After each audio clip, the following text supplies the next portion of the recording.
J'ai longtemps tiré les cartes et j'adorais ça. Alors je tire encore un petit peu les cartes, mais juste pour moi. Et j'ai vraiment ralenti la cadence parce que c'était plus possible. Et en fait, je vais vous parler dans cette vidéo des différents risques, des dangers, mais aussi de ce que ça peut apporter de tirer les cartes ou de consulter quelqu'un pour nous tirer les cartes. Et en fait, j'ai longtemps tiré les cartes et déjà quand j'étais petite, je demandais à ma mère de m'acheter un jeu de tarot ou un oracle, peu importe, en tout cas je voulais tirer les cartes, mais j'étais bien trop jeune, donc ma mère, elle refusait bien évidemment, ce qui est une bonne chose. Et j'ai eu mon premier oracle, ou c'était un tarot, je sais pas trop, bon, en tout cas c'était un jeu divinatoire et je devais avoir 14 ans. Donc bon là, elle a dû se dire, ça va, je pense qu'elle va maîtriser à peu près, donc ça devrait le faire. Et j'ai eu mon premier tarot de Marseille, je crois, vers 16 ans, quelque chose comme ça. Donc le tarot de Marseille, c'est un petit peu je dirais pas la base, mais c'est vraiment le tarot que tous les cartomanciens ont normalement. En tout cas, j'ai toujours baigné en fait dans cet univers de cartomancie, de voyance, parce que ma mère, elle avait quelques amies cartomanciennes et voyantes et médium. Enfin, en tout cas, voilà cet univers-là. Donc, j'ai toujours baigné là-dedans. Et c'est vrai que je me suis jamais posé la question si ça existait ou non. Enfin, pour moi, c'était clair que oui, et que ça fonctionnait, qu'il y avait autre chose dans un plan plus subtil, des choses qu'on ne voit pas forcément. Donc au départ, en fait, j'ai commencé à me tirer les cartes à moi-même pour m'entraîner. Ensuite, j'ai fait un petit peu aux membres de ma famille, à mes amis. Puis de fil en aiguille, en fait, j'ai fait à des inconnus et c'était un peu plus compliqué parce que j'avais aucun contexte, mais quelque part, c'était pas plus mal parce que du coup, je n'avais pas d'influence. J'étais pas du tout influencée et vraiment, je devais me focaliser sur soit la signification des cartes, soit mon intuition, les deux. Et en fait, il faut savoir que j'utilisais que les cartes majeures du tarot de Marseille. Donc pour ceux qui ne connaissent pas, le tarot de Marseille a 22 cartes majeures et 56 cartes mineures. Et en fait, les cartes mineures, elles donnent un complément d'information. Enfin, c'est des fois même l'information en elle-même, hein. Si on mélange toutes les cartes, ça donne ça. Et donc, moi, je tirais que les cartes majeures. Et a priori, là, il y a mon chat qui bah oui, forcément, je parle de tarot, il faut qu'elle vienne. Et donc, un cartomancien professionnel dira, ah, mon Dieu, mais tu n'utilises pas toutes les cartes, mais c'est pas possible. Enfin, pourquoi se passer des cartes mineures? Bah, en fait, je trouvais ça trop compliqué. C'est pas plus compliqué que ça, moi. Pour moi, c'était trop complexe. J'avais un peu la flemme d'apprendre par cœur la signification des cartes, et c'est encore d'actualité. Je les utilise maintenant. Mais c'est un peu plus compliqué et en fait, j'utilisais plutôt mon intuition. Tout simplement, je le faisais de manière instinctive, hein. Bien sûr, j'utilisais aussi la signification des cartes. Donc, les cartes majeures, c'était bon.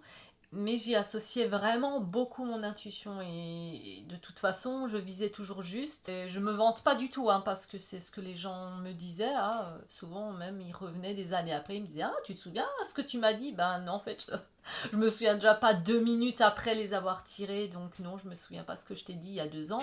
Mais une amie à ma mère, qui était donc, enfin, qui est toujours cartomancienne, j'imagine, et voyante, je sais plus trop, hein, c'est un peu flou, ça remonte.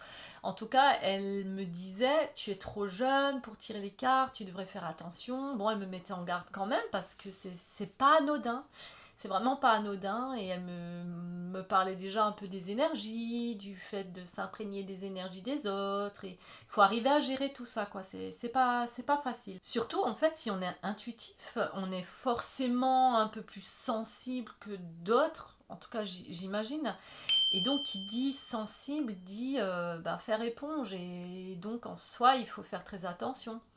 Et ensuite, il y a eu le premier confinement où j'ai eu un éveil spirituel. Je ne vais pas développer parce que ce serait un peu long et c'est pas le but de cette vidéo, mais j'ai vécu un éveil spirituel et j'étais dans un état de béatitude qui est indescriptible. C'était incroyable et j'ai envie de dire, je le souhaite à tout le monde de ressentir ça un jour.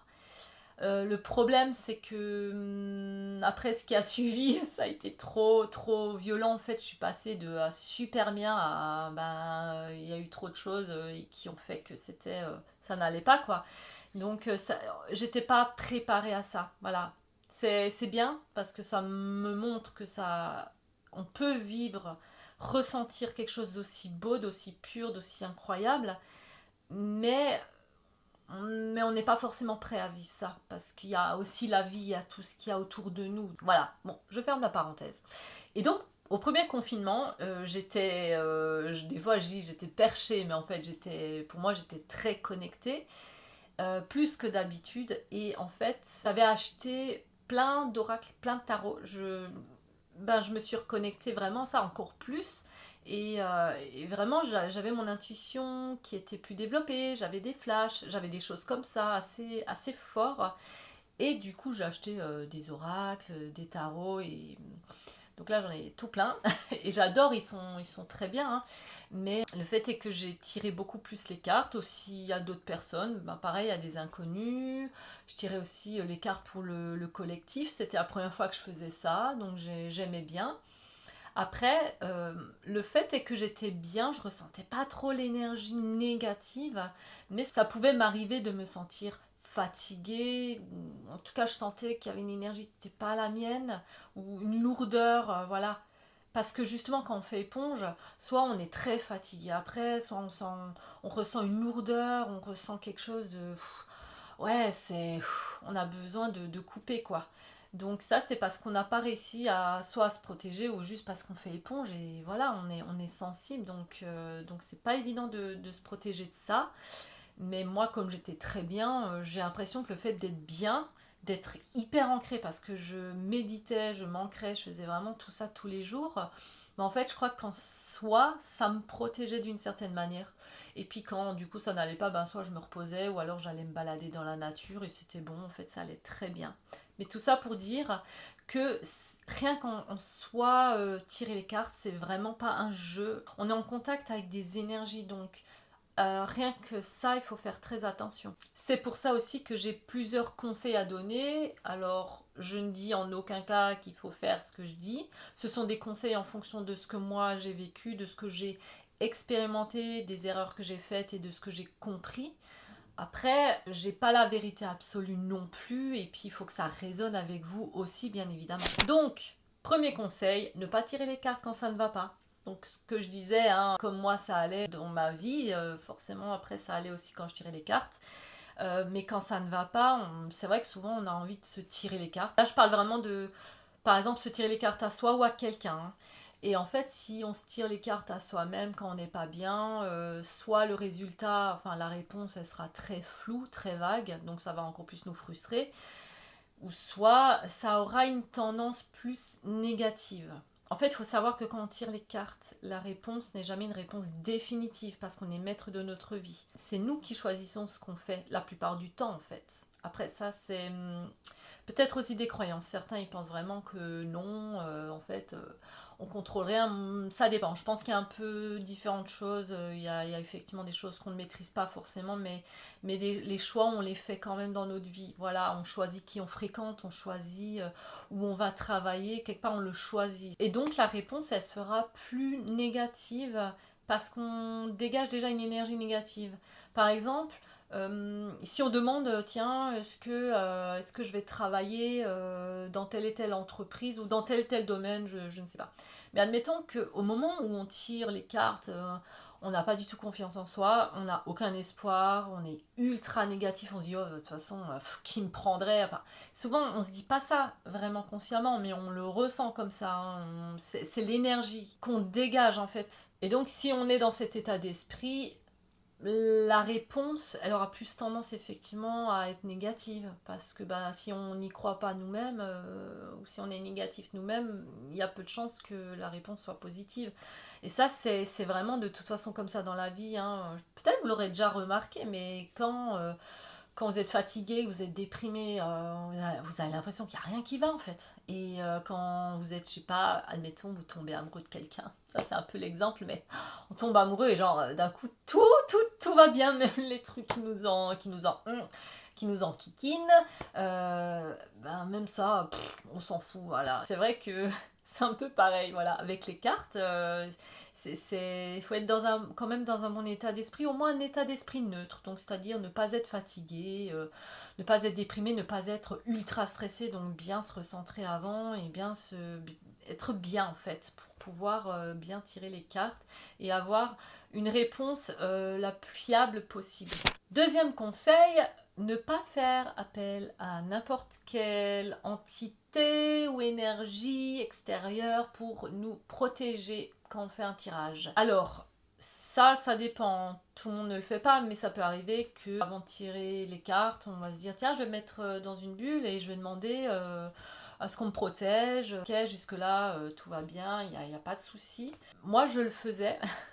Et en fait, je faisais par exemple appel à des archanges, des anges, des maîtres ascensionnés. Alors vraiment, chacun ses croyances. Mais moi, voilà, c'est ce que je faisais. Alors déjà, je me sentais pas forcément mieux ni plus protégée. Et de toute façon, au fil du temps, j'ai eu de plus en plus de situations complexes et difficiles que j'ai choisies aussi. Hein. Je dis pas que c'est ça qui a provoqué tout ça. Encore que, bon, quoi qu'il arrive, il faut faire très très attention à qui on fait appel. De toute façon, il ne faut jamais faire appel à une entité ou quoi que ce soit d'extérieur à soi. C'est important en fait, ce que vous pouvez faire tout simplement, c'est faire appel à votre âme. Avant de tirer les cartes, vous vous connectez à vous-même, à votre âme, et en fait, vous demandez à votre âme de vous protéger et de vous connecter simplement aux énergies lumineuses et bienveillantes. Enfin, vous choisissez en fait ce que vous voulez dire. Moi, c'est ce que je vais penser, je ne vais même pas forcément le demander, mais je le visualise et j'ai décrété, j'ai choisi que de toute façon, s'il y a quoi que ce soit qui est là, ce sera positif. Ce sera des énergies positives. Mais avant, c'est vrai que je me disais non, je n'accepte que ces énergies. Alors je faisais attention aussi à dire je ne veux pas, parce que souvent, quand on dit ça, qu'est-ce qu'on dit, l'univers, il n'entend pas la négation. Donc voilà. Faire attention aussi à comment on formule les choses. Bon, je veux pas que cette vidéo soit trop longue non plus. Faire appel à son âme. Pour ceux qui croient en Dieu, ben, demandez à Dieu. D'autres vont demander à la source divine. Bon, quoi qu'il arrive, demandez à quoi que ce soit d'authentique et de lumineux. C'est très important, vraiment. Et d'authentiquement lumineux, hein, parce que là aussi, dans le monde subtil, justement, on ne voit pas, nous, à moins d'être vraiment médium ou quoi, on va pas forcément... Enfin, après, ça dépend des médiums. Il y a des médiums qui voient, d'autres qui entendent, et ainsi de suite. Il y a différents types de médiums. Mais comme on ne voit pas à qui on a affaire, en fait, on ne sait pas, en fait, si cet être est lumineux ou pas. On ne sait pas. Et aussi faire attention à pas envoyer des demandes à l'univers comme c'est très souvent le cas, parce que je le vois, je l'ai vu très souvent, c'est un peu la mode, on va dire. Je demande à l'univers, machin. Non, tu demandes rien du tout à l'univers, parce qu'en fait, c'est comme si tu demandais à n'importe qui quelque chose de super important. Par exemple, vous avez un projet que vous voulez mettre en place. Bon, c'est vraiment juste une idée, vous allez déjà en parler à des gens de confiance. Parce que justement, vous avez confiance. Vous savez que bah, ils vont rien faire de négatif ou quoi que ce soit. Et éventuellement, ils vont vous encourager. Voilà. En aucun cas, vous allez demander à des gens qui potentiellement pourraient être des gens jaloux, qui vont vous mettre des bâtons dans les roues, qui vont vous piquer vos idées. Ben là, c'est pareil. Parce que demander à l'univers, en fait, c'est demander à des énergies positives comme négatives, donc à qui l'entendra en premier. Voilà. Donc il faut faire très attention à ce qu'on demande, à qui on demande. Voilà. De toute façon, si vous demandez à votre âme, bon là, a priori, vous êtes assez tranquille à ce niveau-là. Normalement, ça devrait être bon, quoi. Parce que je considère, et après je ne sais pas, mais que notre âme, elle est déjà connectée à la source divine et à Dieu. Voilà. Je dis à Dieu ou à la source divine, peu importe, voilà, selon vos croyances, mais en tout cas à quelque chose d'ultra lumineux. Après ça, ce sont mes croyances à moi, vous n'êtes pas obligé d'y croire, il faut que ça résonne. Maintenant, je partage ce que je connais et ce que je sais. Troisième conseil, mon chat est de retour d'ailleurs. Elle était partie entre-temps, maintenant elle est revenue. Donc, Troisième conseil, ne pas poser n'importe quelle question. Il faut que vos questions soient pertinentes.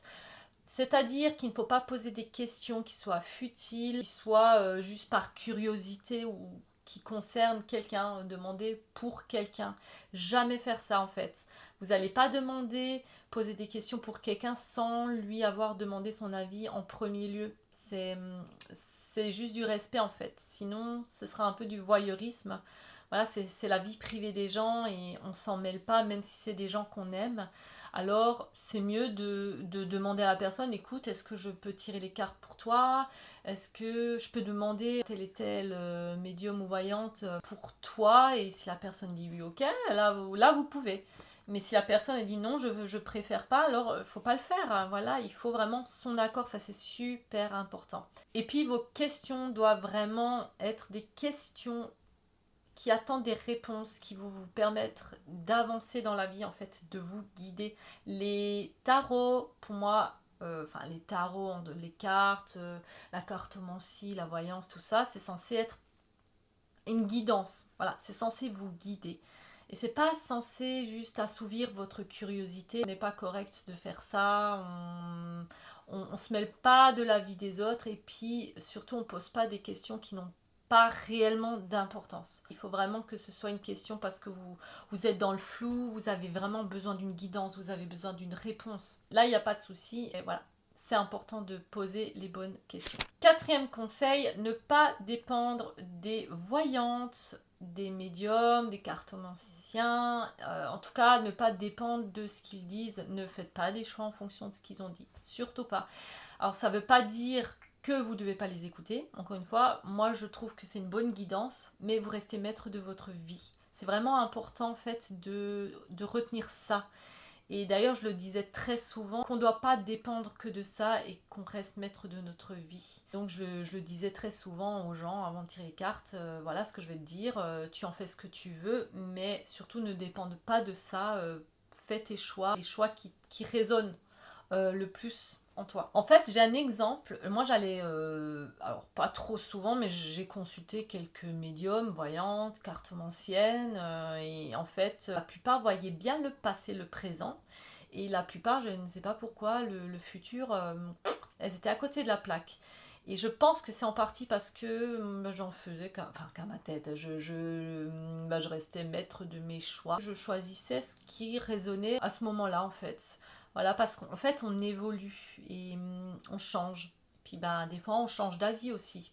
Puis on voit les choses différemment. Du coup, on va pas forcément faire les mêmes choix que au moment où on est allé consulter, on aurait fait un autre choix peut-être parce qu'on était différents. Donc une fois, je suis allée voir une voyante et je lui demande est-ce que je vais travailler en Angleterre et elle me dit ah non, non, surtout pas, enfin ta place elle est dans ta région. Et moi j'étais un peu interpellée parce que je sais pas, ça résonnait pas et surtout ça ne m'arrangeait pas parce que j'avais trop envie de partir en Angleterre et c'est ce que j'ai fait. Voilà, j'ai complètement oublié ce qu'elle m'a dit. Et j'ai trouvé un emploi et je travaille d'ailleurs toujours pour cette entreprise. Enfin, pour l'instant, je ne sais pas pour combien de temps parce qu'avec l'intelligence artificielle, c'est un peu compliqué en ce moment. Et puis bon, ils font pas mal de changements. Donc voilà, ça c'est pour une autre vidéo, bien évidemment. Et donc, j'ai trouvé cet emploi. Et d'abord, j'ai commencé à travailler en Angleterre et après, je suis rentrée en France pour travailler toujours pour eux, mais en freelance. Et en fait, j'avais postulé en tant que traductrice à la base. Et ensuite, j'ai dû en fait faire aussi du graphisme. J'ai jamais touché une seule fois à InDesign, Photoshop, quoi que ce soit. Je ne savais pas du tout comment ça fonctionnait. Et donc, j'ai dû surtout travailler avec InDesign et Photoshop. Et maintenant, je travaille surtout avec InDesign, Photoshop beaucoup moins. Et donc, j'ai appris sur le tas à utiliser ces logiciels. Ensuite, je suis devenue manager, pas par choix, plus parce que c'était comme ça. Et donc, j'ai appris le management, j'ai appris l'analyse des données, la gestion des réseaux sociaux, l'écriture des newsletters, la gestion du site internet et j'en passe. Et j'ai vraiment appris beaucoup de choses et c'était extrêmement constructif et ça l'est toujours. Et en fait, j'ai grandi professionnellement et personnellement grâce à cet emploi. Et je me dis, mais si j'avais écouté cette voyante, où j'en serais aujourd'hui? Enfin, mon Dieu! Donc, c'est vraiment pour ça que je dis, faites attention. N'écoutez pas trop. Faites vraiment, voilà, si vous avez vraiment envie de faire quelque chose, essayez de toute façon. Et puis vraiment, si ça ne marche pas, ça ne marche pas, c'est que ça ne devait pas. La vie, elle sait très bien ce qui est bon pour vous ou pas, hein. Et donc, je suis vraiment contente de ne pas l'avoir écouté. Parce que je serais passée à côté d'une opportunité professionnelle incroyable. Donc vraiment, c'est important de faire ses propres choix. On est maître de notre vie, c'est important de ne pas faire n'importe quoi, de ne pas donner notre pouvoir aux autres. Et ça, c'est quelque chose dont je parle très souvent et en fait, ça s'applique à tous les domaines de notre vie. Vraiment, que ce soit les relations amoureuses, amicales, professionnelles, peu importe, vraiment, toujours garder du discernement, écouter son intuition, c'est super important, s'écouter en fait. Et s'il y a un truc où on n'est pas sûr, alors il faut laisser de côté, peut-être revenir plus tard et voir est-ce qu'on a toujours le même ressenti. Si on a, voilà, si on n'est pas sûr déjà, c'est pour moi.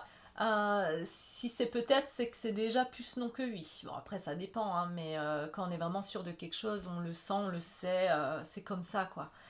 On se pose même pas de questions. Et enfin, dernier conseil, il ne faut pas confondre la médiumnité, la voyance et la cartomancie, ce n'est pas pareil. C'est vraiment important de faire la différence parce que souvent je vois des gens qui veulent consulter des personnes pour leur avenir, voilà, tirer les cartes en gros, hein, et ils vont voir des médiums. Alors bon, moi j'ai fait aussi cette erreur, hein, et puis en fait ça ne fonctionne pas du tout. Les médiums sont là pour transmettre des messages des défunts. S'ils font pas ça, c'est qu'ils font pas ce qu'il faut faire en fait. Ils sont pas vraiment là pour prédire l'avenir ou quoi que ce soit. Ils peuvent effectivement avoir des messages des défunts, mais en soi, ils sont pas censés faire de la voyance. Et après, justement, il y a les voyants qui vont dire passé, présent, avenir.